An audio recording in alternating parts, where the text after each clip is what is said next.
20 رمضان المبارک اور روزہ ہے 20واں۔ نوٹ فرما لیجیے آج کے وظائف۔ بعد از نماز فجر پنجم کلمہ استغفار 70 مرتبہ پڑھیں۔ بعد از نماز ظہر 7 سلام 17 مرتبہ پڑھیں۔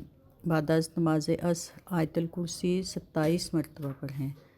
بعد از نماز مغرب درود ابراہیمی 33 مرتبہ پڑھیں۔ بعد از نماز عشاء صلاۃ الحاجات 4 رکعت نفل 1 مرتبہ پڑھیں، اور اس کے بعد استغفار 200 مرتبہ پڑھیں اور دعا کریں، استغفر اللہ الذی لا الہ الا هو الحی القیوم واتوب الیہ۔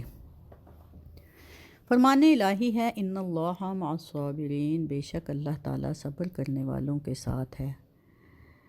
صبر 2 طرح کا ہوتا ہے، تقدیر پر صبر اور لوگوں کے رویوں پر صبر۔ تقدیر پر صبر یعنی وہ معاملات جو اللہ تعالیٰ کی طرف سے آتے ہیں، جیسے عزت، ذلت، رزق کی کمی، بیماری، موت، زندگی، دیگر آزمائشیں، ان پر دل کو راضی رکھنا اور شکوہ نہ کرنا صبر کہلاتا ہے۔ دوسرا ہے لوگوں کے رویوں پر صبر، یعنی بندوں کی طرف سے ملنے والی تکلیفوں پر صبر کرنا، ظلم، زیادتی، ناانصافی، طعن و تشنیع یا بہتان وغیرہ۔ انسان کے لیے اللہ کی تقدیر پر صبر کرنا تو بہت آسان ہوتا ہے، لیکن بندوں کے رویوں پر صبر کرنا مشکل ہوتا ہے۔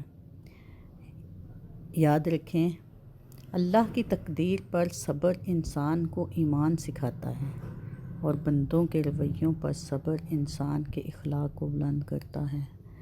آئیں آج کا دن یہ عہد کریں کہ نظر انداز کریں گے ان سب منفی رویوں کو کہ جو ہمیں ایذا پہنچاتے ہیں، کہ رب رحمان بہترین حساب لینے والا ہے۔ اللہ تبارک و تعالیٰ سے دعا ہے کہ اللہ تعالیٰ ہمیں ہر حال میں صبر کرنے کی توفیق عطا فرمائے۔ آمین بجاہ النبی، جزاکم اللہ خیرا۔